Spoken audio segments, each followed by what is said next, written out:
Hi எல்லாருக்கும் வணக்கம். Welcome to the fabric studio. இன்றைக்கி வீடியோவில் ப்ளவுஸில் எப்படி இன்விசிபிளாக ஹூக் பட்டி ஸ்டிச் பண்ணுறதுன்னு தான் பார்க்க போகிறோம். ஹூக் பட்டி அண்ட் வி பட்டி ரெண்டையும் கையில் ஸ்டிச் பண்ணி டைம் வேஸ்ட் பண்ணுறதுக்கு பதிலாக மிஷின்லேயே இந்த மாதிரி ஸ்டிச் பண்ணிக்கலாம். ஃப்ரண்ட் பார்ட் நான் ஆல்ரெடி ஃபினிஷ் பண்ணி வச்சுருக்கேன். இப்போ ஹூக் பட்டி ஸ்டிச் பண்ணுறதுக்கு ஒரு ஸ்ட்ரிப் எடுத்திருக்கேன். இது 2 இன்ச் to 2.5 இன்ச் வரைக்கும் இருக்க மாதிரி எடுத்துக்கலாம். இப்போ அந்த ஸ்ட்ரிப்பை ஃப்ரண்ட் பார்ட்டோட ரைட் சைடில் வச்சுட்டு ஒரு 1/2 இன்ச்சுக்கு மட்டும் ஒரு தையல் போடுறேன். நீங்கள் தையலுக்கு எவ்வளோ விடுறீங்களோ அதை பேஸ் பண்ணி 1/2 இன்ச்னா 1/2 இன்ச் இல்லை 1/4 இன்ச்சுக்கு ஒரு தையல் போட்டுக்கோங்க. இப்போ அந்த ஸ்ட்ரிப்பை வெளிப்பக்கமாக திருப்பிட்டு சேம் 2 இன்ச் வித்து இருக்க மாதிரி இன்னொரு கிளாத் எடுத்திருக்கேன். அதை இந்த மாதிரி ஒரு எஜ்ஜில் மட்டும் 1/2 இன்ச்சுக்கு ஃபோல்ட் பண்ணி நம்ம இப்போ தைச்சி திருப்பின அந்த கிளாத் மேலேயே ஒரு 1/2 இன்ச் மட்டும் கேப் விட்டுட்டு இந்த மாதிரி பின் பண்ணிக்கோங்க. நம்ம நார்மலாக கையில் ஸ்டிச் பண்ணும்போது மினிமம் 5 ஹூக்காவது வைப்போம். இது நம்ம மிஷினில் தான் ஸ்டிச் பண்ண போகிறோம். அதனால் உங்களுக்கு பிடிச்ச அளவுக்கு எந்த மாதிரி டிஸ்டன்ஸில் வேணுமோ அந்த மாதிரி ஹூக்குக்கு மார்க் பண்ணிக்கோங்க. இப்போ ஹூக் எங்கே தைக்கணும்னு மார்க் பண்ணியிருக்கோம் இல்லையா, அது பக்கத்துலேயே ஒரு 1/4 இன்ச்சுக்கும் கம்மியான டிஸ்டன்ஸில் இன்னொரு கோடு வரைஞ்சிக்கோங்க. இந்த 2 கோடுக்கும் நடுவில் இருக்க கேப் ரொம்பவே கம்மியாக இருக்கணும். இந்த கேப் கொஞ்சம் அதிகமாக வச்சிட்டிங்க அப்படின்னா ஸ்டிச் பண்ணதுக்கப்புறம் நம்ம ப்ளவுஸை போடும்போது ஹூக் வெளியே வரக்கான சான்சஸ் இருக்குது. ஸோ அந்த 2 கோடும் ரொம்ப சின்ன கேப்பில் வரைஞ்சிக்கோங்க. செகண்ட் கிளாத் ஃபோல்ட் பண்ணி வச்சோம் இல்லையா, அந்த கிளாத் மேலேயே ஒரு தையல் போடுங்க. நம்ம ஹூக்குக்கு மார்க் பண்ண பிளேஸ் வந்ததும் அந்த ஸ்ட்ரைட் லைன் இருக்கு இல்லையா, அது மேலே ஒரு 2-3 தையல் போட்டுக்கோங்க. அடுத்து அந்த செகண்ட் லைனுக்கு உங்களோட ஃபுட்டரை லைட்டாக தூக்கி அந்த செகண்ட் லைன் மேலே வைங்க. அந்த 2 கோட்டுக்கும் நடுவில் தையல் விழக்கூடாது. அதே மாதிரி அந்த இன்னொரு சைடு இருக்க கோட்லேயும் நல்லா டபுள் ஸ்டிச் போட்டுக்கோங்க. இதே மாதிரி மற்ற ஹூக்ஸையும் ஸ்டிச் பண்ணிடலாம். ஒரு கோடை தைச்சிட்டு இன்னொரு கோடு தைக்கும்போது நடுவில் எந்த ஸ்டிச்சும் இல்லாமல் நம்ம ஃபுட்டரை இந்த மாதிரி தூக்கிட்டு செகண்ட் கோட் மேலே நீடில் பாயிண்ட் பண்ணிவிட்டு அதுக்கப்புறம் அந்த லைனில் தைங்க. அவ்வளோதான். இதே மாதிரி உங்களுக்கு எத்தனை ஹூக் வைக்கணுமோ அதுக்கு ஃபுல்லாக இதே மாதிரி தைச்சிக்கலாம். இதனால் உங்களுக்கு நிறையவே டைம் மிச்சம் பண்ணலாம். கூடவே நீங்கள் ஸ்டிச் பண்ணுற கார்மெண்ட்ஸோட அவுட்புட்டும் ரொம்ப நீட்டாக இருக்கும். இந்த மாதிரி நீங்கள் தைக்கிற ப்ளவுஸ் இல்லை சுடிதாரோட நீட் ஃபினிஷிங் அண்ட் அவுட்புட் கொடுத்தீங்க அப்படின்னா உங்கள் கஸ்டமர் உங்ககிட்ட வந்து பார்கெயின் பண்ணுறதுக்கு கம்மி பண்ணலாம். இப்போது ஹூக் பட்டியை ஸ்டிச் பண்ணியாச்சு. இப்போ ஹூக்கை உள்ளே மாட்டிடலாம். இப்போ இந்த 2 கிளாத்துக்கும் நடுவில் ஒரு சின்ன கேப் இருக்கும். இந்த 2 லைனுக்குள்ளே இருக்க கேப் வழியாக நம்ம இப்போ இந்த ஹூக்கை விட்டுட்டு வெளிப்பக்கமாக எடுக்கலாம்.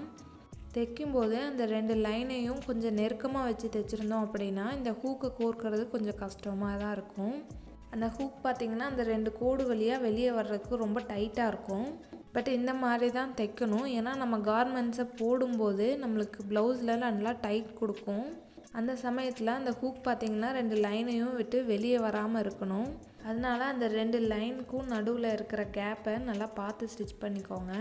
இதே மாதிரி மற்ற ஹூக்கையும் மாட்டிடலாம்.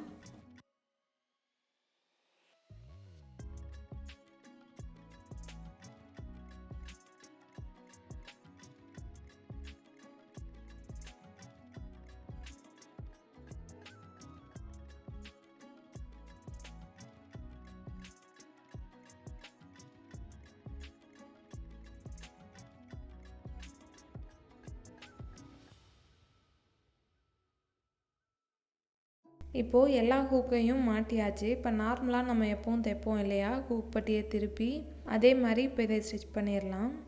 ப்ளவுஸோட ராங் சைடில் திருப்பிட்டு கிளாத்தை அப்படியே டபுளாக ஃபோல்ட் பண்ணி மேலேயே வந்து ஒரு தையல் போட்டுடலாம். வேஸ்ட் ரவுண்டில் ஆல்ரெடி ஃபினிஷ் பண்ணியிருக்கேன். அதனால் அங்கே மட்டும் மடித்து தையல் போடுறேன். நெக்கில் பார்த்திங்கன்னா கிராஸ் பீஸ் கொடுத்து தைக்க போகிறேன். அதனால் அதை அப்படியே வச்சுட்டு மேலேயே ஒரு தையல் போட்டுக்கிறேன். அவ்வளோதான். ரொம்பவே சிம்பிள் அண்ட் ஈஸியாக நம்ம வந்து இன்விசிபிளாக ஹூக்கை ஸ்டிச் பண்ணிட்டோம். இதே மாதிரி நம்ம ஆப்போசிட்டில் ஐ பட்டி கையில் ஸ்டிச் பண்ணுவோம் இல்லையா, அதுக்கு பதிலாக வி ஷேப்பில் நம்ம வி பட்டி ஸ்டிச் பண்ணிக்கலாம் இந்த ஹூக் போடுறதுக்கு. இப்போ அது எப்படி தைக்கிறதுன்னு பார்க்கலாம். ஃப்ரண்ட் பார்ட்டோட இன்னொரு சைடில் 3 இன்ச் வித்து இருக்க மாதிரி ஸ்ட்ரிப் எடுத்திருக்கேன் வி பட்டி ஸ்டிச் பண்ணுறதுக்கு. அதை ஃப்ரண்ட் பார்ட்டோட ராங் சைடில் வச்சுட்டு ஒரு 1/2 இன்ச்சில் தையல் போட்டுக்கிறேன். வேஸ்ட் ரவுண்ட் கிட்ட ஆல்ரெடி ஃபினிஷ் பண்ணியிருக்கேன். அதனால் அந்த இடத்துல மட்டும் மடித்து தைச்சிக்கலாம்.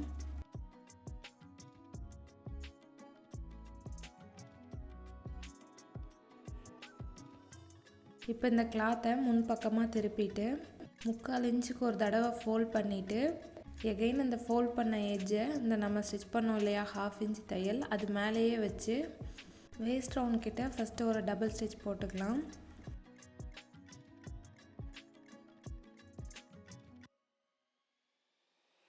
வேஸ்ட் ரவுண்டில் தைச்சதுக்கப்புறம் இந்த ஸ்ட்ரிப்போட சென்டர் லைனில் ஒரு தையல் போட்டுக்கிறேன்.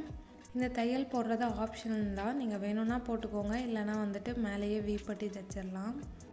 இப்போ இன்னொரு சைடில் நம்ம ஹூக் ஸ்டிச் பண்ணோம் இல்லையா, அதை வச்சு பார்த்து வீ பட்டி எங்கே வரணும்னு நான் மார்க் பண்ணிக்கிறேன். இப்போ இந்த மார்க்கில் வீயோட அந்த கார்னர் எட்ஜ் வர்ற மாதிரி தைக்கலாம். நம்ம மார்க் பண்ண லைன் மேலேயே நம்ம வி ஷேப்பில் வந்துட்டு தையல் போடணும். இந்த வி தைக்கும்போது பார்த்திங்கன்னா டபுள் ஸ்டிச் போட்டுக்கோங்க.